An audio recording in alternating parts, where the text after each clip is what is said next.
vamos tratar agora de um tema muito importante dentro do controle de constitucionalidade, qual seja o controle difuso, muito utilizado por todos nós, cidadãos comuns, os não legitimados pelo artigo 103 da Constituição Federal. Antes de adentrarmos no conceito de controle difuso, queria fazer um alerta para vocês. Eu fiz um presente para vocês no final da aula, que é um quadro resumo diferenciando o controle concentrado do controle difuso. Esse quadro, doutores, vai facilitar muito na hora de fazer o exame da ordem, na hora de prestar um concurso, na hora de fazer uma prova na faculdade sobre direito constitucional, principalmente na cadeira que versa o controle de constitucionalidade. Portanto, no final da aula terá esse quadro como um brinde para vocês. Qual o conceito de controle difuso que vem a ser controle difuso? Controle difuso é a possibilidade de qualquer juiz ou tribunal realizar o controle de constitucionalidade. Ou seja, não é apenas um juiz ou um tribunal quem pode realizar esse controle. Qualquer juiz, qualquer tribunal pode fazê-lo no controle difuso. Qual a origem desse controle difuso? Surgiu à toa? Não. Surgiu no direito norte-americano em 1803, no famosíssimo caso, uma sentença em um mandado de segurança, caso Marbury versus Madison, cujo relator foi John Marshall. Como foi que aconteceu isso? Doutores, esse caso Marbury versus Madison é muito conhecido. No entanto, poucas pessoas explicam de onde surgiu isso, o porquê disso, e é importante. Por isso, abro um breve parêntese para localizá-los nesse fato específico da história. Em 1800, exatamente em 1800, aconteceram as eleições presidenciais americanas. Thomas Jefferson enfrentou John Adams.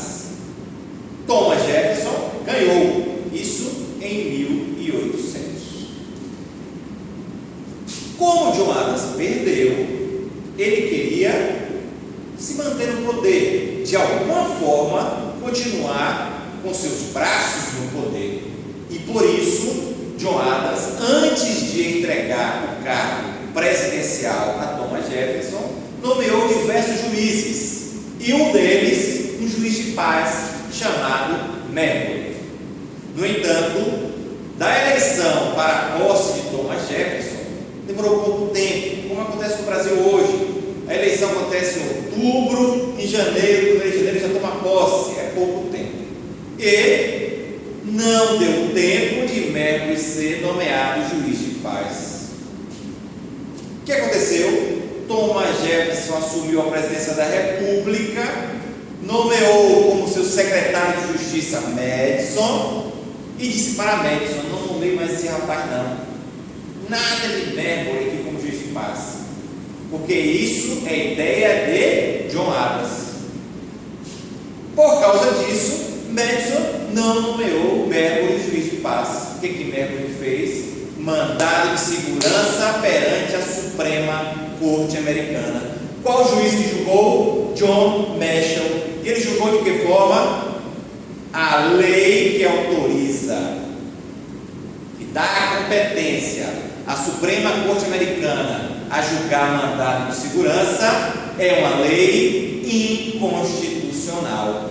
E como o mandado de segurança faz parte, é uma das formas de controle difuso de constitucionalidade, foi a partir desta sentença, proferida em 1803, tida por muitos como a sentença mais famosa da história, que surgiu o controle difuso de constitucionalidade.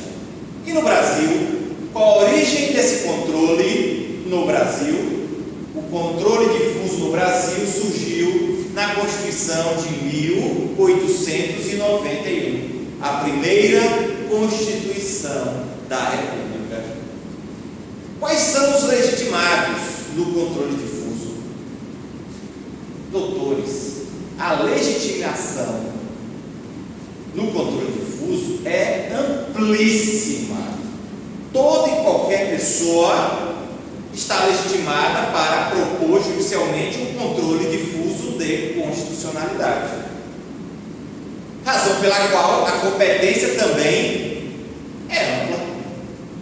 No Brasil, qualquer juiz ou tribunal pode realizar o controle de constitucionalidade. Por isso, o controle difuso. Razão pela qual a competência, como vocês viram, é amplíssima.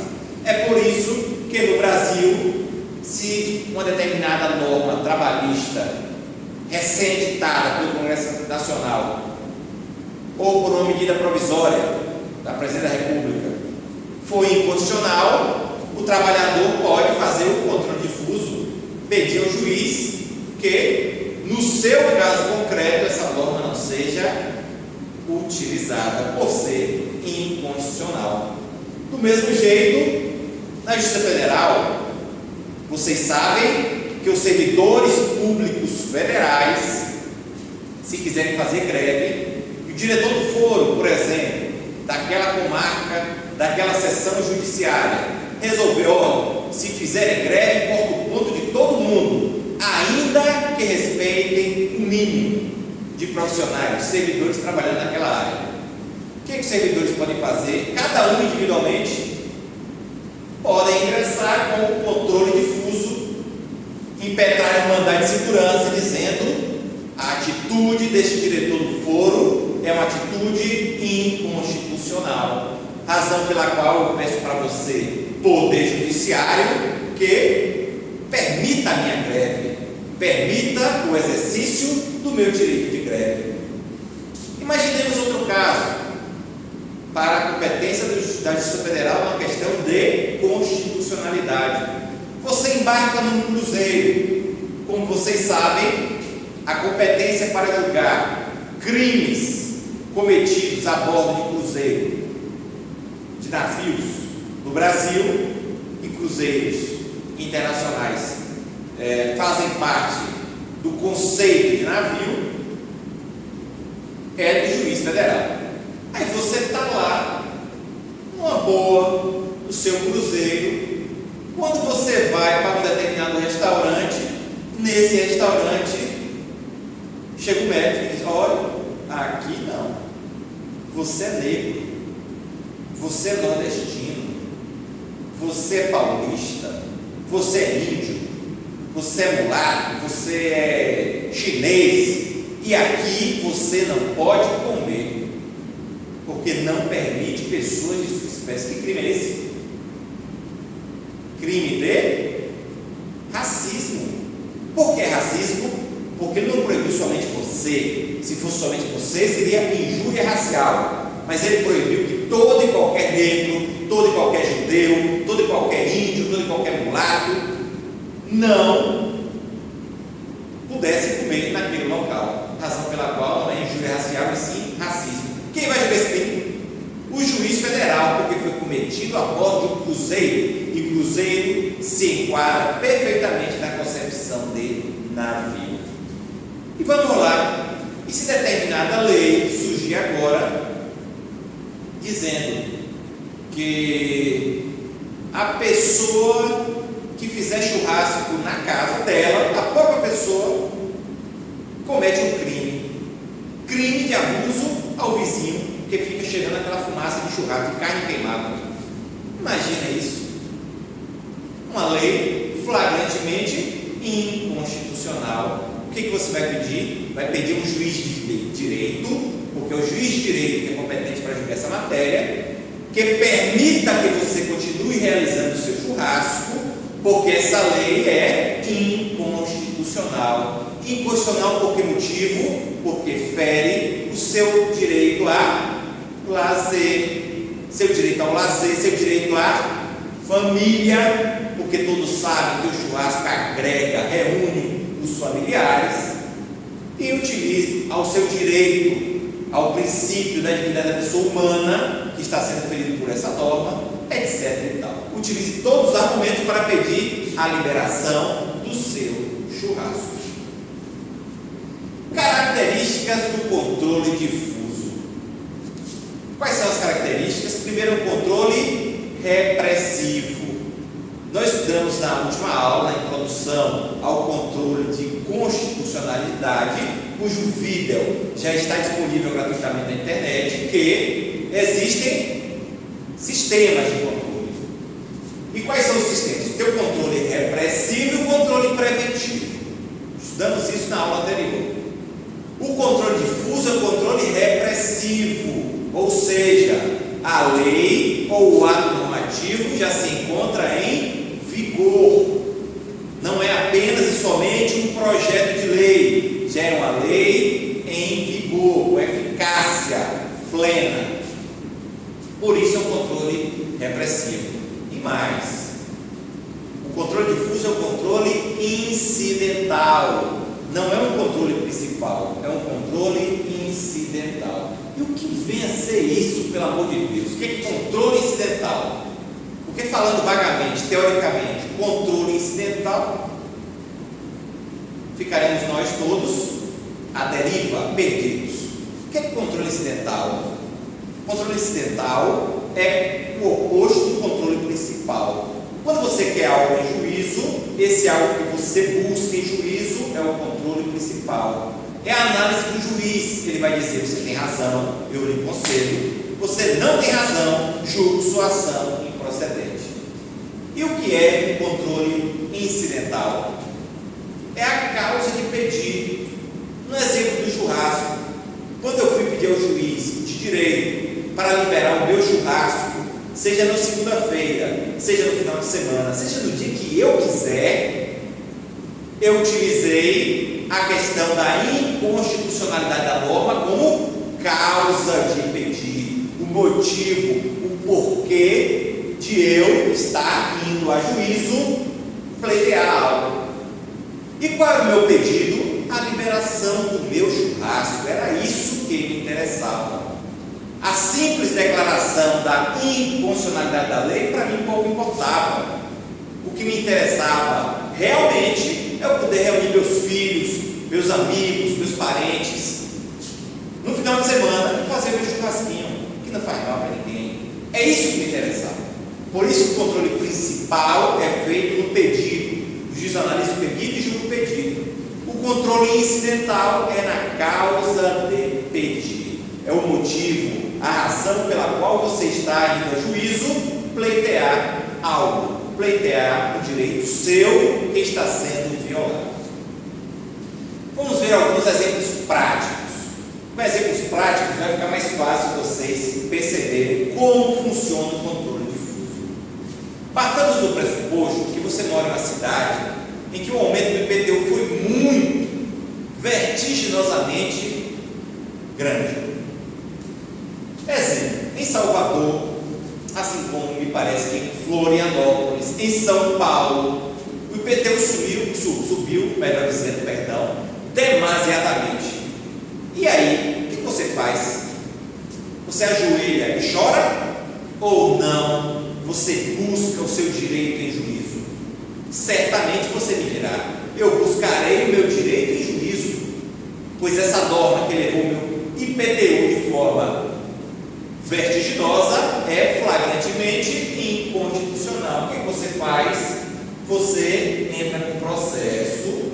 Olha como funciona o controle incidental. Você ingressa com processo, portanto você é autor, e utiliza como causa de pedir a inconstitucionalidade desse aumento, pedindo algo. O que você vai fazer? Você é o autor, vai pedir ao juiz aqui o que? A redução da tarifa do seu IPTU, bem como a devolução de todos os valores pagos indevidamente, devidamente corrigidos. E o que você utiliza para convencer o juiz? A causa de pedir.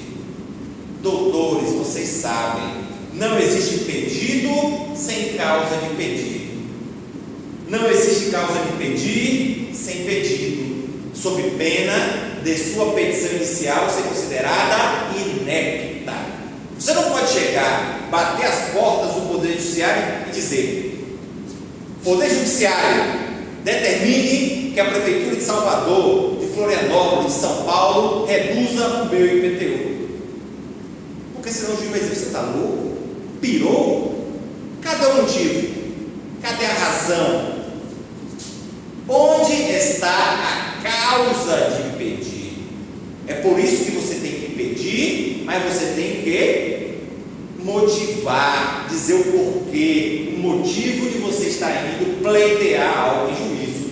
Isso é a causa de pedir. Como é que funciona no caso concreto? Você, autor, ingressa contra a Prefeitura Municipal da sua cidade e utiliza pedindo a redução do IPTU e a devolução de todos os valores pagos devidamente corrigidos, utilizando como causa de pedir a inconstitucionalidade. Qual é a inconstitucionalidade? A própria Constituição veda, por exemplo, o confisco. Notoriamente, esse aumento do tributo fere o princípio da vedação ao confisco, fere o princípio da minha capacidade contributiva, fere o princípio da razoabilidade, da proporcionalidade, razão pela qual essa lei que aumentou o IPTU é inconstitucional. E você, juiz, por gentileza, me defira a redução do meu IPTU para o valor que eu pagava no ano passado. Não é fácil? Não é simples? Temos outros exemplos. No controle difuso, doutores, a questão da constitucionalidade não está aqui no P, no pedido, está aqui no C. Que C horrível, mas é esse C aqui. Na causa de pedir. Vou dar mais algum exemplo para que vocês percebam. Vou dar mais vários exemplos, vários. Quanto mais exemplo, quanto mais questões práticas, mais fácil você memorizar e compreender. Vamos ver um caso. Deixa eu pescar aqui outro exemplo que eu preparei para vocês. Candidato reprovado. Esse é um bom exemplo também. Digamos, esse é caso concreto. Não estou falando aqui de teoria pura e simplesmente. Estou falando de casos concretos, casos práticos, aliado por óbvio à teoria. Digamos que você fez um concurso, você mulher, fez um concurso para a Polícia Militar. No edital constava que para você tomar posse, você deveria ser virgem, ou seja, ainda ter o seu ímen intacto. Ora, tem algum cabimento isso hoje em dia, na sociedade em que vivemos, respeitando obviamente as pessoas que estão assistindo, que fazem parte de uma religião que assim entenda, mas não é razoável você exigir hoje que uma mulher seja virgem para ser uma policial militar. Caso concreto na Bahia, o edital para a Polícia Militar da Bahia constava essa exigência. A mulher tinha que comprovar através de um exame. O que você faz, mulher, nesse caso, no controle difuso? Você fez sua prova, estudou pra caramba, se esforçou e passou. Quando chegar na hora de tomar posse, vem a Polícia Militar, o governo do estado, do seu estado, e diz: você vai tomar posse? Não vou não. Não vou não? Tá bom. Senhor juiz, eu, autora, peço pedido que o senhor determine a Polícia Militar do meu estado que me dê posse no prazo de 30 dias e utiliza como C, causa de pedir, motivo, o porquê, a inconstitucionalidade dessa exigência. Por que é inconstitucional essa exigência? Porque você praticar relação sexual hoje é a pura expressão da sua liberdade de manifestação, liberdade de buscar o seu prazer, a ter a sua dignidade da pessoa humana. E em isso sendo violado, esse ato de violação é inconstitucional. Por isso que você utiliza como causa de pedir e pede que o juiz determine a sua posse em 30 dias. Notem, no controle difuso, você não pede a declaração de inconstitucionalidade, porque pouco importa para você. Nesse caso da virgem, ou da não mais virgem, o que importa? O juiz vai dizer realmente isso é inconstitucional. E daí? Eu quero tomar posse, meu amigo. Eu estudei pra caramba para passar nesse concurso. Eu tenho um filho para criar. Eu tenho a minha vida. Eu pretendo estudar, fazer outros cursos. Eu preciso tomar posse nisso. Então, você determina que eu tome posse, não simplesmente declare que é inconstitucional. Por isso que você apenas utiliza como causa de pedir a inconstitucionalidade, que pede o que você objetivamente pretende alcançar. Mais exemplos: uma pessoa portadora de HIV. Baixa agora o Ministério da Saúde uma portaria ou um decreto dizendo: a partir de hoje, nenhum portador mais de HIV no Brasil terá direito ao coquetel, que tão bem vem fazendo as pessoas portadoras de HIV. Ora, essa norma fere frontalmente o seu direito à saúde, à proteção à família, à dignidade da pessoa humana. Portanto, essa norma do Ministério da Saúde é inconstitucional. O que você faz?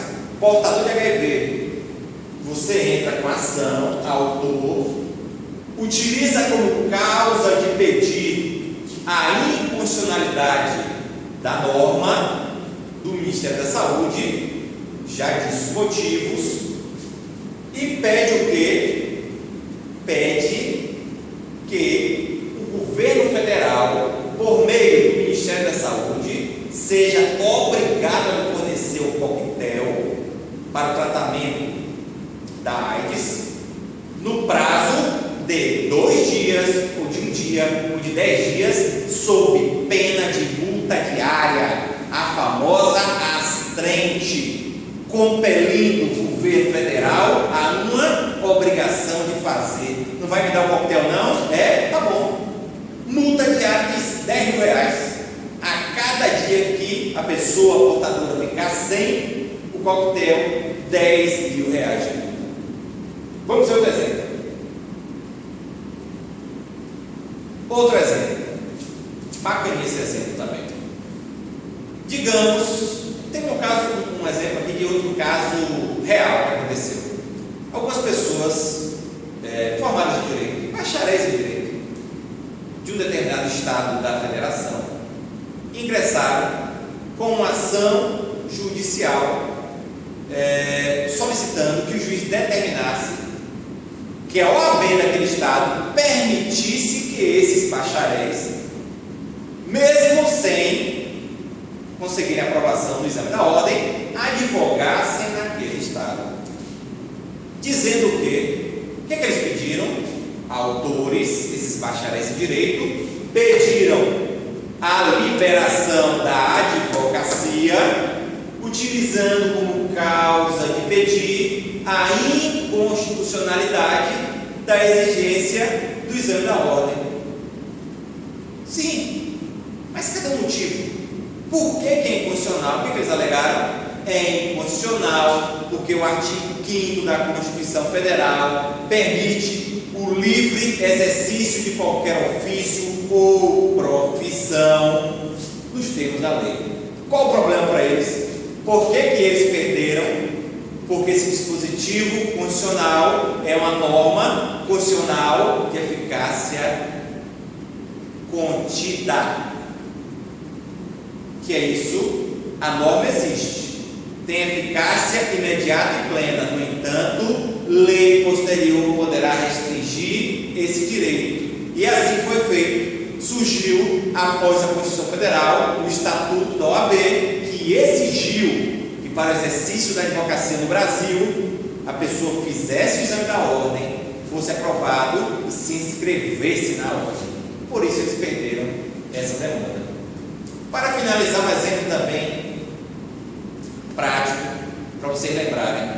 Se você for um médico qualquer, você fez medicina, fez a residência, tudo bacana, tudo bonitinho, tudo conforme. Aí o CRM baixa agora uma resolução. A partir de hoje, no estado da Bahia, ou no estado de São Paulo e também no estado de Santa Catarina, só pode exercer a medicina médicos homens com mais de 1,85 m, médicas mulheres com pelo menos 1,60 m, pois vocês, médicos, devem dar exemplo de como crescer, como ficar grande, como ter saúde. Olha que absurdo! Como se a capacidade de exercer a medicina, ou a advocacia, ou a engenharia, ou qualquer outra profissão tivesse vinculada à sua estatura. Tem que ser um varapau para ser um bom médico, um bom engenheiro ou um bom advogado. Por óbvio, absurdo. Uma exigência dessa seria rechaçada no controle difuso de constitucionalidade. Vamos lá. Quais são os efeitos do controle difuso? Primeiro, os efeitos são interpartes. Se eu ingressei com a ação, eu sou autor, os efeitos desse controle só se farão presentes para mim, autor, e para o réu. As outras pessoas não serão beneficiadas. Naquele exemplo que eu dei do IPTU, para reduzir minha tarifa de IPTU e devolver os valores que eu paguei, somente eu teria direito. Se você quiser, ingresse com a sua ação. No exemplo do portador do HIV, se ele ingressou com a ação e conseguiu obter os coquetéis para tratar do HIV, somente ele teria direito no controle difuso, porque o efeito somente é interpartes. Se qualquer outra pessoa portadora de HIV quisesse, teria que ingressar com a sua ação. E também os efeitos são ex tunc, ou seja, retroagem à origem. Uma lei considerada inconstitucional, ela é tão absurda que ela jamais deveria ter existido. Por isso que o efeito é ex tunc, volta à origem, retroagem. Como é que isso funciona na prática? Qual é a diferença do ex tunc para o ex nunc? Rapidamente. Ex tunc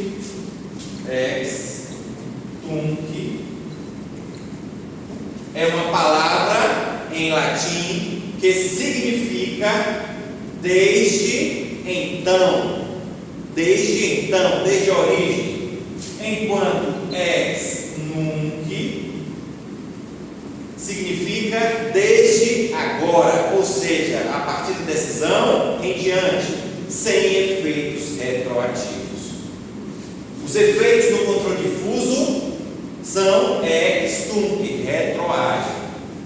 No entanto, cumpre alertar que excepcionalmente, por motivo de segurança jurídica, pode-se dar efeitos ex nunc, ou seja, daqui para frente, desde agora em diante, ou até efeitos prospectivos, efeitos futuros. A decisão sai hoje, só vai passar a vigorar a partir de para o ano, por exemplo, efeito prospectivo, efeito futuro. Nós temos um exemplo desse, em um determinado caso, de uma prefeitura, Mira Estrela, uma prefeitura do interior de São Paulo, uma cidade chamada Mira Estrela. O Supremo foi provocado em um controle difuso, foi uma ação civil pública que teve como titular o Ministério Público. Essa ação chegou até o Supremo. Como é que foi resolvida essa ação? O Supremo entendeu que o ato da Câmara Municipal de aumentar a quantidade de vereadores para 11 vereadores naquele município era inconstitucional, pois violava o artigo 29 da Carta Magna. No entanto, já estava no meio do mandato. Esses vereadores já tinham praticado diversos atos. O que o Supremo fez então? Deu efeitos ex nunc desde então. E a eficácia da decisão do Supremo passou a ser dali em diante, sem efeitos retroativos, para que terceiros de boa fé não fossem prejudicados com a decisão. Isso é o básico de controle difuso. Espero que vocês tenham compreendido. E como falei para vocês, tem um presente, vai ficar fácil vocês entenderem. Eu elaborei um quadro resumo, diferenciando controle difuso do controle de constitucionalidade. Vejamos, vou explicar para ficar ainda mais fácil. Aqui, controle difuso versus controle concentrado. O controle difuso é um controle incidental. Por que incidental? Porque é a causa de pedir, é uma questão prejudicial. O juiz analisa a questão para depois decidir. O juiz diz: realmente você tem razão, essa norma é inconstitucional, razão pela qual defiro o seu pedido. É uma questão prejudicial antes do julgamento. Enquanto no controle concentrado, o controle é principal. O que se pede é a própria declaração da inconstitucionalidade da norma ou da constitucionalidade da norma. No controle difuso, há um controle concreto, ou seja, tem um caso concreto, não é algo abstrato, como acontece no controle concentrado. Vamos ver uma coisa: você deita em sua cama e fica pensando: ei, sabe de mim, se essa mulher me trair, meu Deus, se essa mulher me trair, você não tem prova de sua mulher me trair, ninguém nunca falou que sua mulher trair você, ou vice-versa, que seu marido lá traía também, e você fica imaginando. Isso é o quê? Uma coisa abstrata, não palpável. E que é o concreto? Você pega um vídeo da sua mulher me traindo, é algo concreto. Agora você tem um caso concreto para decidir. Do mesmo jeito, aqueles exemplos que eu dei, surge algo que está lhe afetando, um caso concreto, aí você vai ao juízo. Aqui não, é apenas uma lei abstrata. Essa lei não está prejudicando ninguém concretamente, mas abstratamente pode vir a prejudicar. O que se faz? Controle abstrato no controle concentrado. O controle difuso é um processo subjetivo, tem partes, tem autor e tem réu. No controle concentrado, o processo é objetivo, sequer tem réu. É um processo sem réu. Tem autor? Claro que não. São os legitimados do artigo 103 da Carta Magna, mas não tem réu, por isso é um processo objetivo. No controle difuso, os efeitos são interpartes, apenas entre as partes, entre autor e réu. No controle concentrado, os efeitos são erga omnes. O que significa erga omnes? Para todos os homens. O Supremo decidiu no controle concentrado afetará todos os homens, homens e mulheres, por óbvio, homens em sentido lato. No controle difuso, a via de defesa ou de exceção. No controle concentrado, a via de ação. Indago a vocês: por que se fala via de defesa? Porque, através do controle difuso, você vai defender um direito seu. Por que se fala via de exceção? Porque, como os efeitos são apenas entre as partes, você será uma exceção. A lei continuará vigorando para todos, exceto para você. Porque para você, o juiz declarou a lei inconstitucional no seu caso concreto e só fez efeito para você, razão pela qual você é uma exceção. Aqui não, no controle concentrado a mediação, porque os legitimados do artigo 103 da Constituição Federal vão propor uma ação. seja ela um ADI, como alguns gostam de falar, outros chamam ADIM, seja um ADC, seja um ADPF. Legitimidade no controle difuso, a legitimidade é amplíssima. Qualquer pessoa pode provocar o Poder Judiciário para buscar o seu direito, alegando a inconstitucionalidade de uma norma. Enquanto no controle concentrado, a legitimidade é restrita. Apenas os que estão positivados no artigo 103 da Carta Magna têm essa legitimidade. Quais são eles? São 4 pessoas. Quais são? Presidente da República, governador do Estado, governador do Distrito Federal e Procurador-Geral da República. 4 mesas. Quais são as 4 mesas? Mesa da Câmara, mesa do Senado, mesa da Câmara Distrital e mesa da Assembleia Legislativa. 4 instituições, melhor dizendo. Quais são elas? Conselho Federal da OAB, Confederação Sindical, entidade de classe de âmbito nacional, partido político com representação no Congresso Nacional. Portanto, somente esses legitimados. Legitimidade restrita. No controle difuso, a competência é ampla. Qualquer juiz, qualquer tribunal no Brasil pode realizar o controle de constitucionalidade, enquanto no controle concentrado a competência é restrita e muito restrita.